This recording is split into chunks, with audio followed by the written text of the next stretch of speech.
ओम शांति। 24 जनवरी 2023 बाबा के महावाक्य।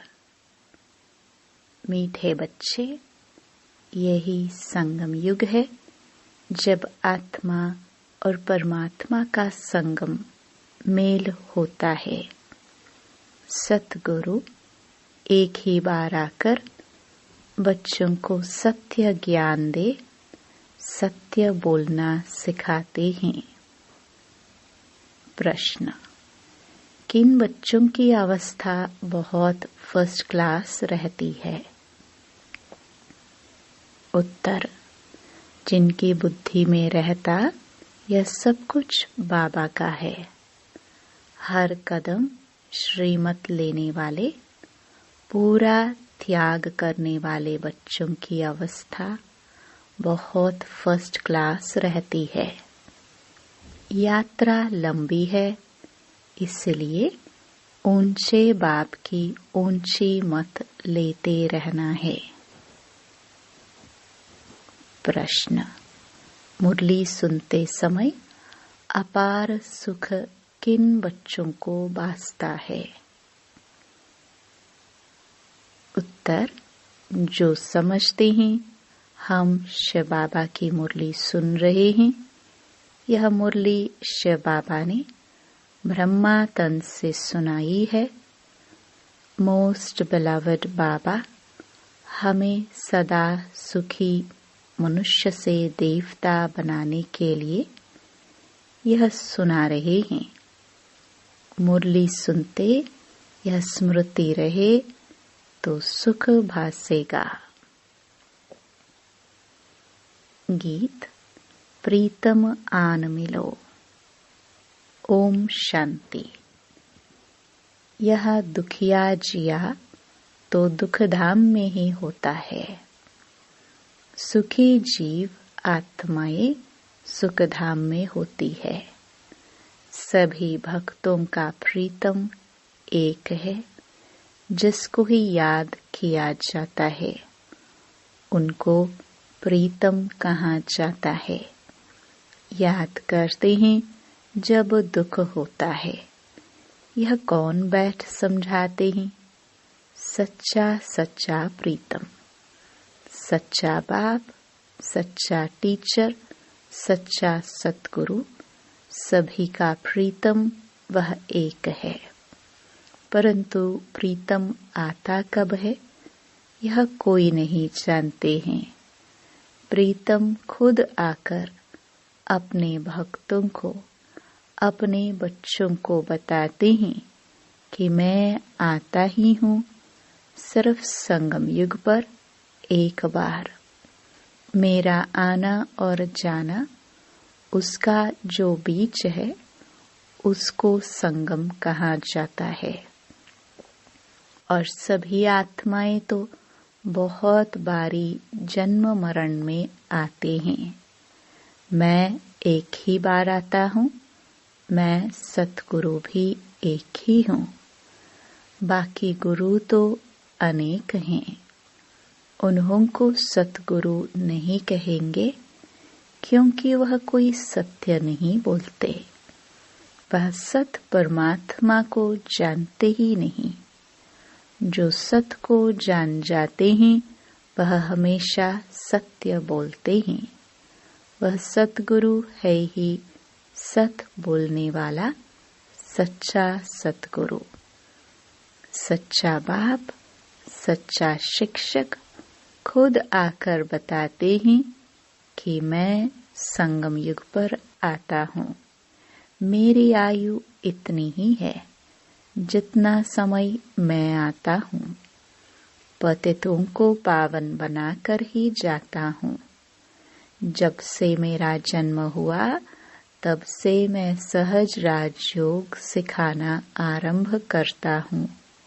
फिर जब सिखाकर पूरा करता हूँ तो पतित दुनिया विनाश को पाती है और मैं चला जाता हूँ। बस मैं इतना ही समय आता हूँ। शास्त्रों में तो कोई टाइम है नहीं। शिव बाबा कब जन्म लेते हैं, कितना दिन भारत में रहते हैं, यह बाप स्वयं ही बैठ बताते हैं कि मैं आता ही हूँ संगम पर। संगम युग की आदि, संगम युग का अंत, गोया मेरे आने की आदि, जाने की अंत। बाकी मध्य में बैठ मैं राजयोग सिखाता हूँ। बाप खुद ही बैठ बताते हैं कि मैं इनकी ही वानप्रस्थ अवस्था में आता हूँ, पराये देश और पराये तन में। तो मेहमान हुआ ना, मैं इस रावण की दुनिया में मेहमान ठहरा। इस संगम युग की महिमा बड़ी भारी जबरदस्त है। बाप आते ही हैं रावण राज्य का विनाश कर राम राज्य की स्थापना करने। शास्त्रों में दंत कथाएं बहुत लिख दी हैं। रावण को जलाते आते हैं। सारी सृष्टि इस समय जैसे लंका है। सिर्फ सिलोन को लंका नहीं कहा जाता। यह सारी सृष्टि रावण के रहने का स्थान है, वह शोक वाटिका है। सभी दुखी हैं। बाप कहते हैं मैं इसको अशोक वाटिका अथवा हेवन बनाने आता हूँ। हेवन में सभी धर्म तो होते नहीं, वहाँ था एक ही धर्म जो अभी नहीं है। अब फिर से देवता बनाने राजयोग सिखला रहा हूँ। सभी तो नहीं सीखेंगे। मैं भारत में ही आता हूँ। भारत में ही स्वर्ग होता है। क्रिश्चियन लोग भी हेवन को मानते हैं। कहते हैं left for heavenly abode, God father के पास गया। बाकी हेवन को थोड़े ही समझते हैं। हेवन अलग चीज है। तो बाप समझाते हैं मैं कब और कैसे आता हूँ। आकर त्रिकालदर्शी बनाता हूँ। त्रिकालदर्शी और कोई होता नहीं। सृष्टि के आदि मध्य अंत को मैं ही जानता हूँ। अब कलयुग का विनाश होना है। आसार भी देखने में आ रहे हैं। समय वही संगम का है। एक्यूरेट टाइम कुछ नहीं कह सकते। बाकी हाँ, राजधानी पूरी स्थापन हो जाएगी। बच्चे कर्मातीत अवस्था को पाएंगे तो ज्ञान खत्म हो जाएगा। लड़ाई आरंभ हो जाएगी। मैं भी अपना पावन बनाने का पाठ पूरा करके जाऊंगा। देवी देवता धर्म स्थापन करना यह मेरा ही पाठ है। भारतवासी ये कुछ भी नहीं जानते। अब शिवरात्रि मनाते हैं तो जरूर शिव बाबा ने कोई कार्य किया होगा। उन्होंने फिर कृष्ण का नाम डाल दिया है। यह तो कॉमन भूल देखने में आती है। शिव पुराण आदि किसी शास्त्र में भी यह नहीं है कि शिव बाबा आकर राजयोग सिखाते हैं। वास्तव में हर एक धर्म का एक एक शास्त्र है। देवता धर्म का भी एक शास्त्र होना चाहिए, परंतु उसका रचयिता कौन, इसमें ही मूंझ गए हैं। बाप समझाते हैं मुझे जरूर ब्रह्मा द्वारा ब्राह्मण धर्म रचना पड़े। ब्रह्मा मुख वंशावली ब्रह्मा कुमार कुमारियां ठहरे। बहुतों के नाम बदली हुए, उनसे बहुत भागंती हो गए। साथ में रिप्लेस भी होते हैं। बाकी देखा गया नाम से कोई फायदा नहीं, वह तो भूल भी जाते हैं। वास्तव में तुमको योग लगाना है बाप से। नाम शरीर का मिलता है, आत्मा का तो नाम है नहीं। आत्मा 84 जन्म लेती है। हर जन्म में नाम, रूप, देश, काल सब बदल जाता है। ड्रामा में कोई को भी जो एक बारी पाठ मिला हुआ है, उसी रूप में फिर अभी पाठ बजा ना सके। वही पाठ फिर 5000 वर्ष के बाद बजाएगी। ऐसे नहीं, कृष्ण उसी नाम रूप से फिर कोई आ सकता है? नहीं, यह तो जानते हैं। आत्मा एक शरीर छोड़ दूसरा लेती है तो फीचर आदि एक न मिले दूसरे से। 5 तत्वों के अनुसार फीचर्स बदलते जाते हैं। कितने फीचर्स हैं, परंतु यह सब पहले से ही ड्रामा में नोंद है। नया कुछ नहीं बनता है। अब शिवरात्रि मनाई जाती है। जरूर शिव आया है। वही सारी दुनिया का प्रीतम है। लक्ष्मी नारायण व राधे कृष्ण व ब्रह्मा विष्णु आदि कोई प्रीतम नहीं है। गॉड फादर ही प्रीतम है। बाप तो जरूर वर्षा लेते हैं, इसलिए बाप प्यारा लगता है। बाप कहते हैं, मुझे याद करो, क्योंकि मेरे से तुमको वर्षा पाना है। बच्चे जानते हैं, इस पढ़ाई अनुसार जाकर सूर्यवंशी देवता व चंद्रवंशी क्षत्रिय बनेंगे। वास्तव में सभी भारतवासियों का धर्म एक होना चाहिए, परंतु देवता धर्म नाम बदल हिंदू नाम रख दिया है, क्योंकि वह दैवी गुण नहीं है। अब बाप बैठ धारण कराते हैं, कहते हैं अपने को आत्मा समझ अशरीरी हो जाओ। तुम कोई परमात्मा नहीं हो। परमात्मा तो एक शिव है। वह सभी का प्रीतम एक ही बार संगम युग पर आते हैं। यह संगम युग बहुत छोटा है। सभी धर्मों का विनाश होगा। ब्राह्मण कुल भी वापस जाएगा, क्योंकि उन्हों को फिर दैवी कुल में ट्रांसफर होना है। वास्तव में यह पढ़ाई है, सिर्फ भेंट की जाती है। वह विषय विकार है जहर, यह ज्ञान है अमृत। यह तो मनुष्य को देवता बनाने की पाठशाला है।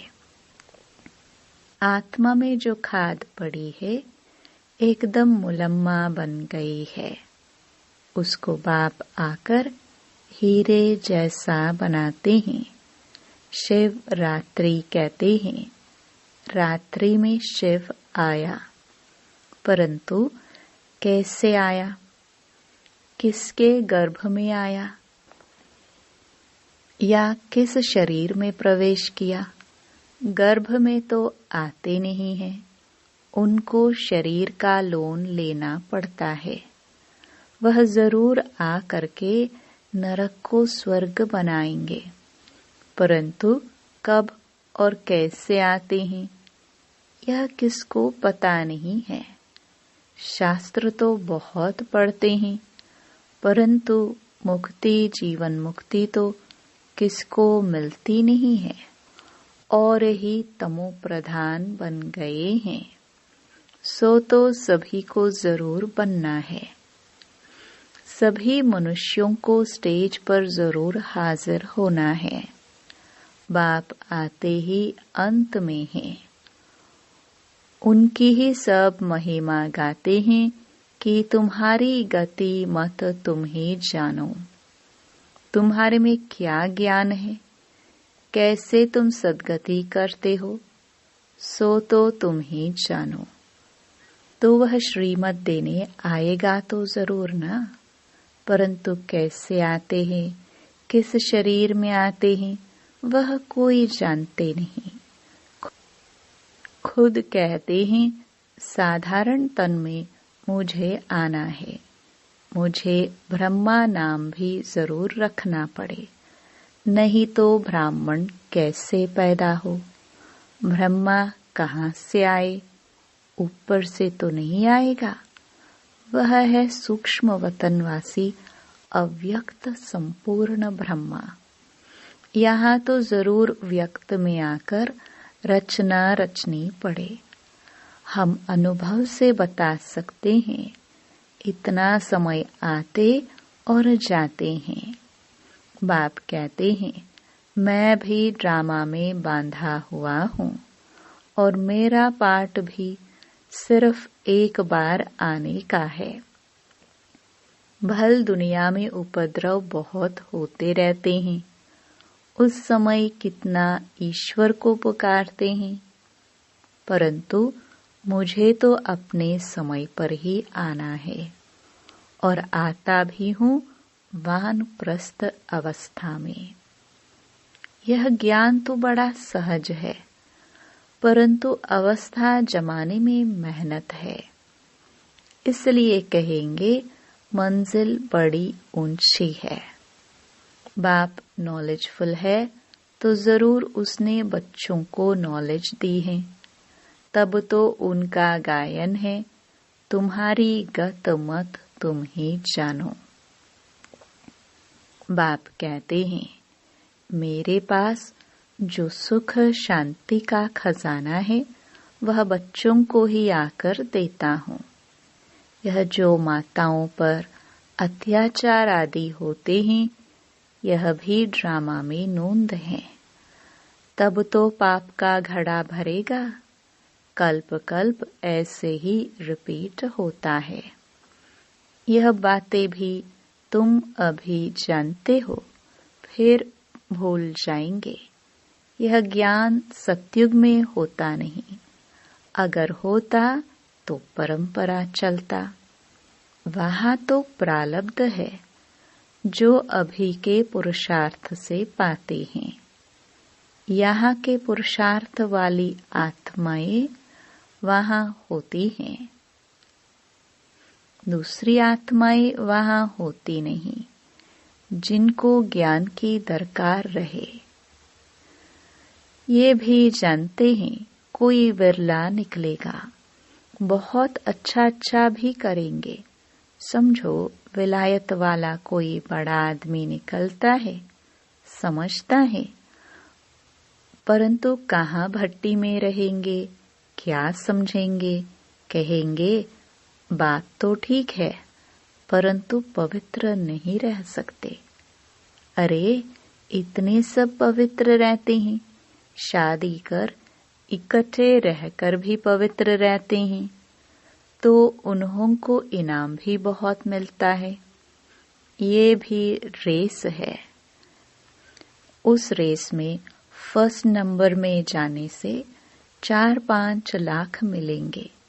यहाँ तो 21 जन्मों के लिए पूरी राजाई मिलती है। कम बात है। यह मुरली तो सब बच्चों के पास जाएगी, टेप में भी सुनेंगे, कहेंगे शिव बाबा ब्रह्मा तन से मुरली सुना रहे हैं, अथवा बच्चियां सुनाएंगी तो कहेंगी शिव बाबा के मुरली सुनाते हैं। तो बुद्धि एकदम वहाँ जानी चाहिए, वह सुख अंदर में भासना चाहिए। मोस्ट बिलवड बाबा हमको सदा सुखी मनुष्य से देवता बनाते हैं, तो उनकी याद बहुत रहनी चाहिए, परंतु माया याद को ठहरने नहीं देती। त्याग भी पूरा चाहिए। यह सब कुछ बाबा का है, यह अवस्था फर्स्ट क्लास रहनी चाहिए।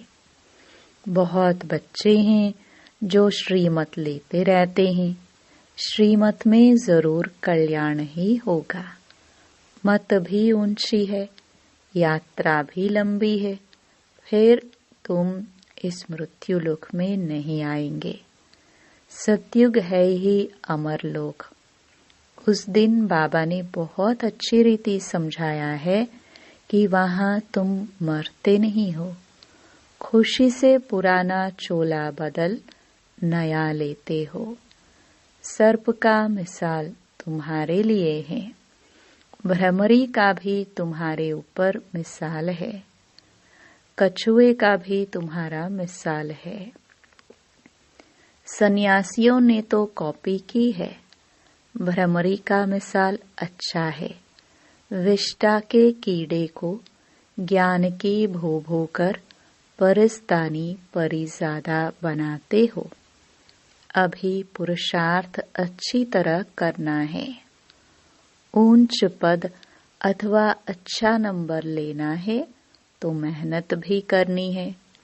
भल धंधा आदि भी करो, वह टाइम छूट है, फिर भी टाइम बहुत मिलता है। अपना योग का चार्ट देखना चाहिए, क्योंकि माया बहुत विघ्न डालती है। बाबा बच्चों को बार बार समझाते हैं, मीठे बच्चे, भूले चुके भी ऐसे मोस्ट बिलवड बाप व साजन को फारकती शल कभी कोई न देवे। इतना महामूर्ख कोई न बने, परंतु माया बना देती है। अब आगे चलकर तुम देखेंगे, जो कुर्बान जाते थे, बहुत अच्छी सर्विस करते थे, उन्हों का भी माया क्या क्या हाल कर देती है, क्योंकि श्रीमत छोड़ देते हैं। इसलिए बाबा कहते हैं, ऐसा बड़े ते बड़ा महामूर्ख नहीं बनना।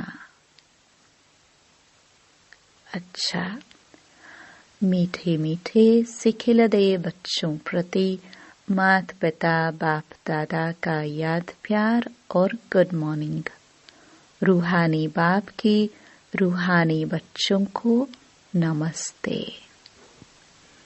धारणा के लिए मुख्य सार। पहला, बाप द्वारा जो सुख शांति का खजाना मिला है वह सबको देना है।